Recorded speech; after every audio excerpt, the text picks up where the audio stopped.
बिस्मिल्लाहिर्रहमानिर्रहीम। अस्सलाम वालेकुम स्टूडेंट्स, मेरा नाम कासिम अली है और मैं आपका फिज़िक्स टीचर हूँ। बेटा एज यू नो वेल कि हमने अपनी सेकेंड ईयर फिज़िक्स का चैप्टर नंबर 21 जो कि लास्ट वाला चैप्टर है सेकेंड ईयर का, उसका आगाज़ किया हुआ था और अपने प्रीवियस वीडियो तक हमने mass defect and binding energy को स्टडी कर लिया हुआ था। अब उसके बाद जो नेक्स्ट टॉपिक हमारे पास आ रहा है, यानी आज की जो वीडियो में हम टॉपिक डिस्कस करने जा रहे हैं, उसका नाम है रेडियो एक्टिविटी। ये तो बेटा आप मैट्रिक में भी पढ़ के आए हुए हैं, ठीक है। रेडियो एक्टिविटी के मतलब आपको इन्फॉर्मेशन होनी चाहिए कि रेडियो एक्टिविटी बेसिकली होता क्या है। अगर मैं बताना चाहूँ तो कहते हैं कि ऐसे एलिमेंट्स जिनका चार्ज नंबर, ठीक है, वो एलिमेंट्स जिनका चार्ज नंबर ग्रेटर देन 82 हो, यानी 82 से ज्यादा उनका चार्ज नंबर हो, तो वो क्या करते हैं, नेचुरली या स्पॉन्टेनियसली वो रेडिएशंस को इमिट करते रहते हैं। और ये वो एलिमेंट जो ये रेडिएशंस को इमिट करते हैं उनको हम कहते हैं रेडियो एक्टिव एलिमेंट्स, ठीक है। और ये जो प्रोसेस होता है एमिशन ऑफ रेडिएशंस का, या जो रेडिएशन इमिट होने का जो प्रोसेस है वो कहलाता है रेडियो एक्टिविटी, ठीक है। ये इसकी डेफिनेशन अगर मैं लिखना चाहूँ तो बनती है, कहते हैं the elements having charge number, the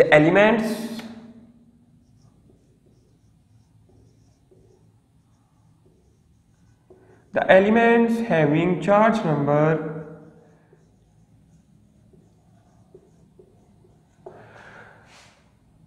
जी इसको रिप्रेजेंट करते हैं ग्रेटर देन 82, ठीक है। जिनका चार्ज नंबर 82 से ग्रेटर हो जाए क्या करते हैं, और अनस्टेबल, वो अनस्टेबल भी होते हैं,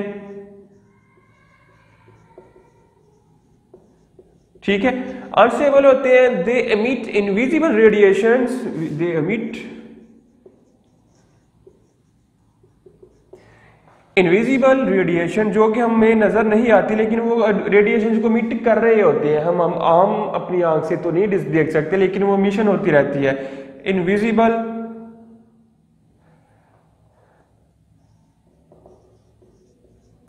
दे एमिट इनविजिबल रेडिएशंस, ठीक है। Invisible radiations which affect the photographic plate, which affect the photographic plate,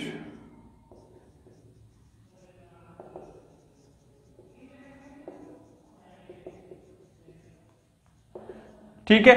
These elements are called, such elements are called, such elements are called radioactive elements,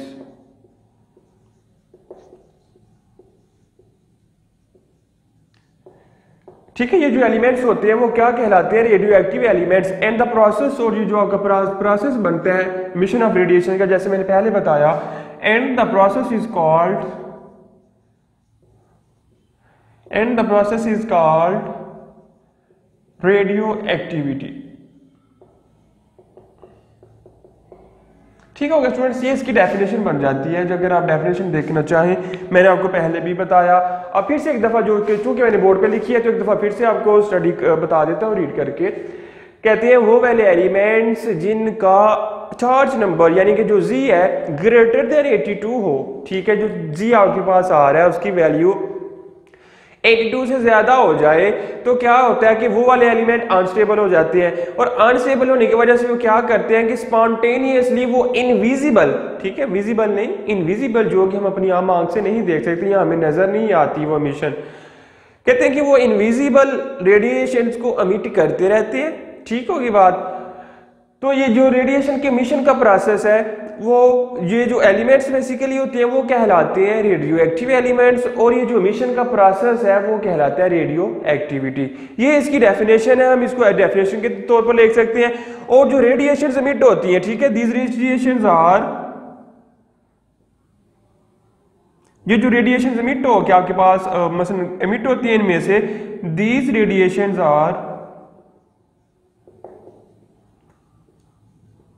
ठीक है, 3 किस्म की रेडिएशंस होती है, number 1 alpha, number 2 beta and number 3 gamma, ठीक है। 3 किस्म की हमारे पास रेडिएशन आती हैं जो रेडियो एक्टिव एलिमेंट्स एमिट करते हैं, number 1 alpha, beta and gamma, 3 radiations होती हैं, ठीक है। फिर कहते हैं physical and chemical change does not affect the radioactive elements, ठीक है। ये भी मैं लिख देता हूं, physical and chemical reactions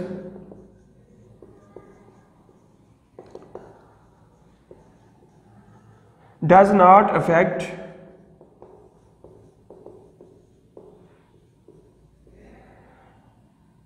the radioactive elements,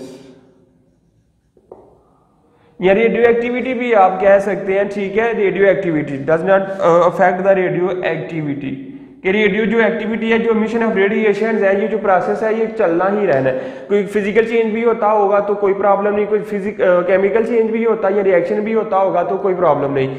फिर कहते हैं कि जो फिजिकल चेंजेस हैं उनमें क्या आ सकते हैं, physical change like temperature, pressure, density etcetera. Physical changes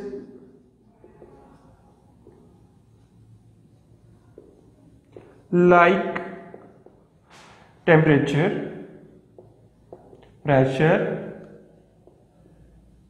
and third one density etcetera, कि इनका भी अगर कोई चेंज आ जाए तो फिर भी रेडियो एक्टिविटी के ऊपर कोई फर्क नहीं पड़ता। वो जो प्रोसेस है वो स्पॉन्टेनियसली जारी रहना है, स्पॉन्टेनियसली कंटिन्यू रहना है, उसने कोई भी चीज उसको मुतासर नहीं करेगी।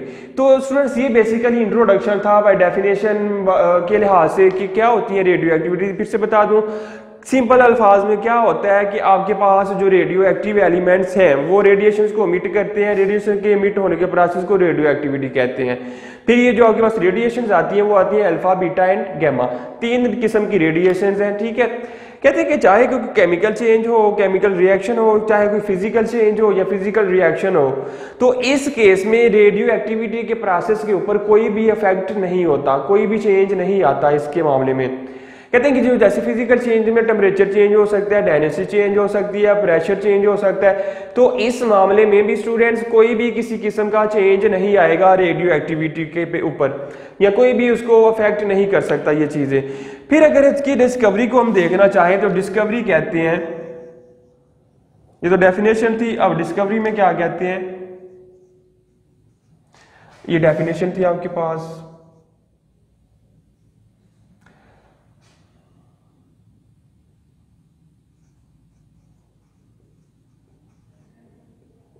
ठीक है, डिस्कवरी के लिए कहते हैं एक साइंटिस्ट था जिसका नाम था हेनरी बैक्यूरेल, ठीक है। डिस्कवरी हेनरी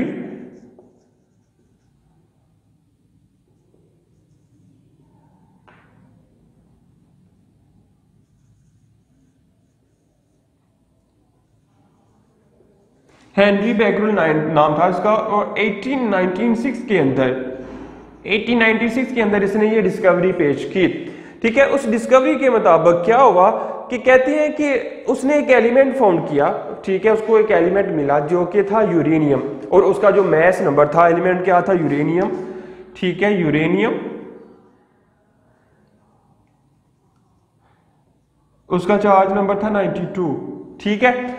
इसने ये एलिमेंट फाउंड किया, उसने देखा कि क्या हो रहा है कि इसमें इनविजिबल जो रेडिएशंस हैं वो एमिट होती हैं, ठीक है। मैं पढ़ देता हूं डिटेल के साथ। कहती है he found that an ore containing uranium emit an invisible radiations which penetrate through a black paper wrapping a photographic plate and affect the plate।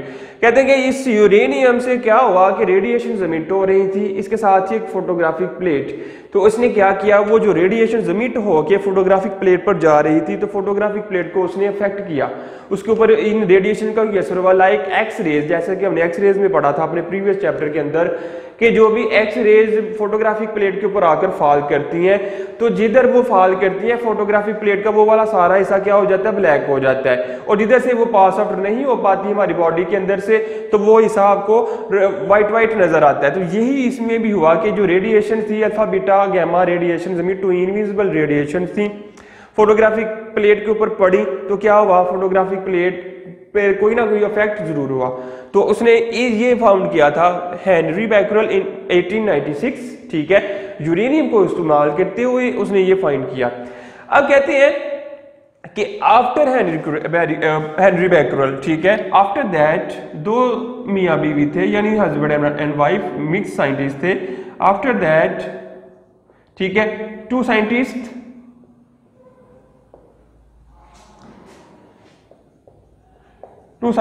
एक नंबर 1 हेनरी मैरी क्यूरी, ठीक है, पहले का नाम था मैरी क्यूरी जो husband था,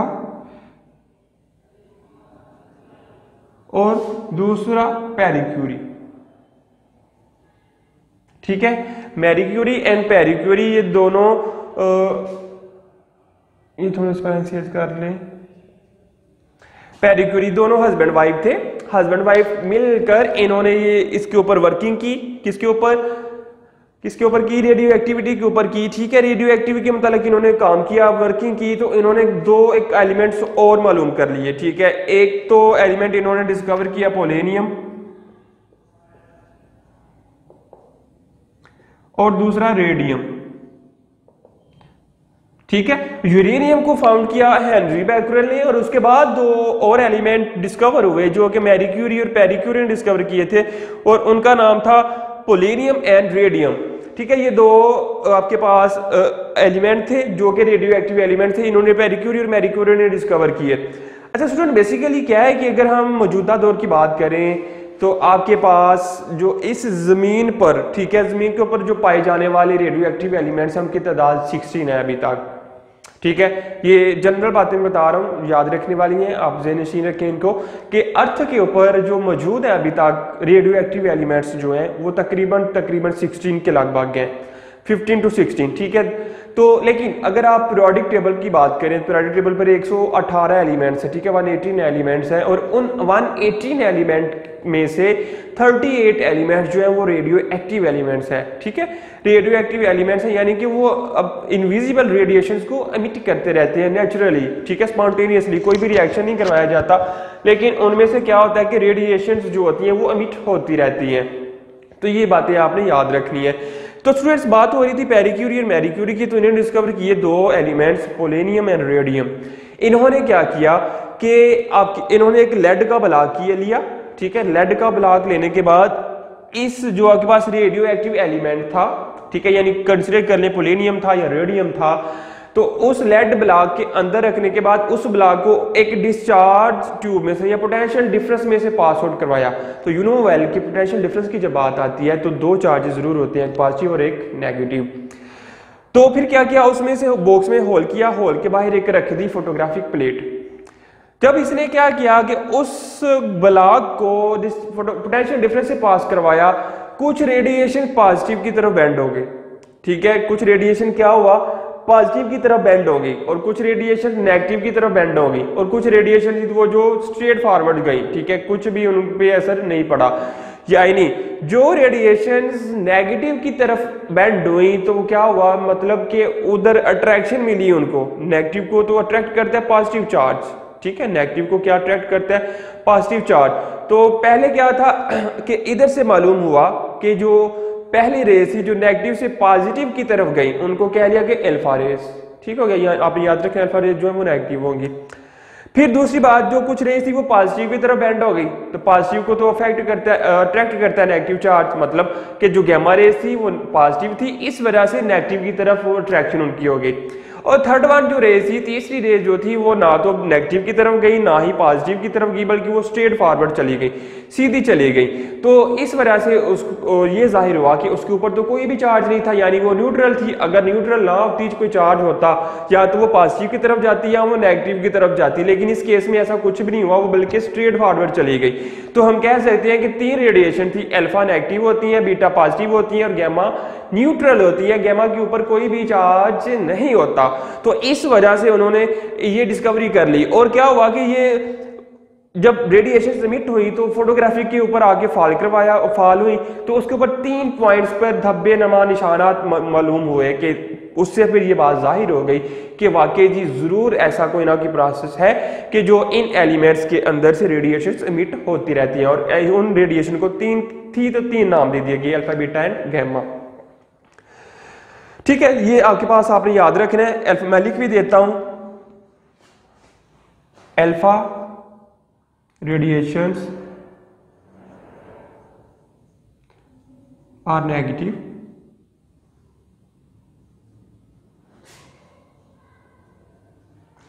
beta radiations are positive and gamma radiations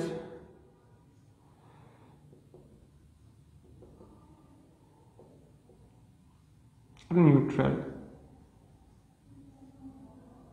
ठीक होगा स्टूडेंट्स, ये सारा प्रोसेस था रेडियो एक्टिविटी के मतलब। अब अल्फा पार्टिकल्स क्या होते हैं, बीटा पार्टिकल्स क्या होते हैं, उनको भी देख लेते हैं।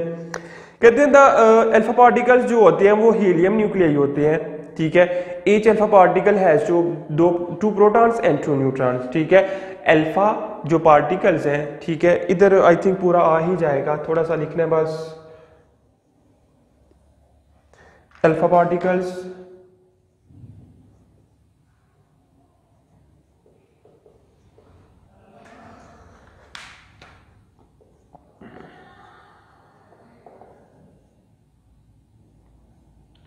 आर हीलियम न्यूक्लियाई, कि वो हीलियम के न्यूक्लियाई होते हैं।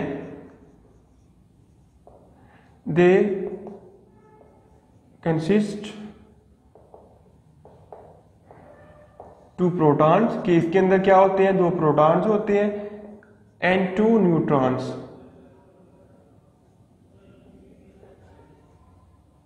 ठीक हो गया। अल्फा पार्टिकल जो होते हैं वो हीलियम के न्यूक्लियाई होते हैं, इनके अंदर 2 प्रोटॉन्स और 2 न्यूट्रॉन्स होते हैं। ठीक होगी बात, समझ आ गई स्टूडेंट्स। फिर कहते हैं इनका जो Z चार्ज नंबर है वो 2 होता है, Z इज इक्वल टू 2, और मैस नंबर भी इनका क्या होता है, वो भी 2 होता है। यानी अगर हम हीलियम का फार्मूला देखें तो हीलियम का फार्मूला क्या था, 4 और 2। तो 2 पार्टिकल इनके अंदर प्रोटॉन के हैं, 2 न्यूट्रॉन के हैं, टोटल मिलाएं तो 4 हो जाती है। इनका मैस नंबर भी क्या है, 2 है। बीटा पार्टिकल कहते हैं fast moving electron that is coming out of nucleus. ठीक है, बीटा पार्टिकल की जब हम बात करते हैं तो स्टूडेंट्स क्या हमने याद रखना है, beta particles they are strong moving electrons. ठीक है, they are strong fast moving, they are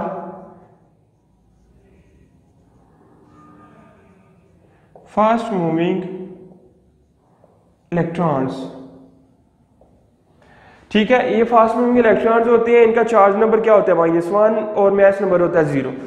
Z इनका होता है -1 और A इनका होता है 0। चार्ज नंबर -1 और मैस नंबर जो होता है इनका यानी कि A वो क्या होता है, 0। तो थर्ड वन गैमा रेज की जब हम स्टूडेंट्स बात करते हैं तो गैमा रेज में क्या होता है, gamma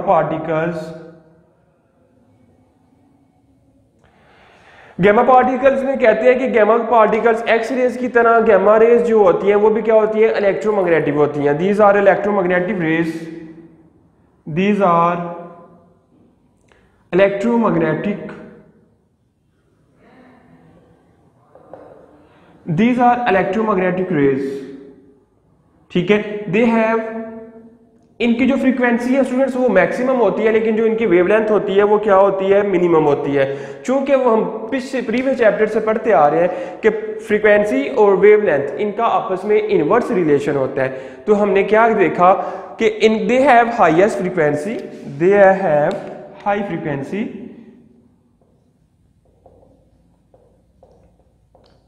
they have high frequency and low wavelength, lower या less wavelength लिख सकते हैं आप, less wavelength, small wavelength लिख लें जी, वो बेहतर रहेगा।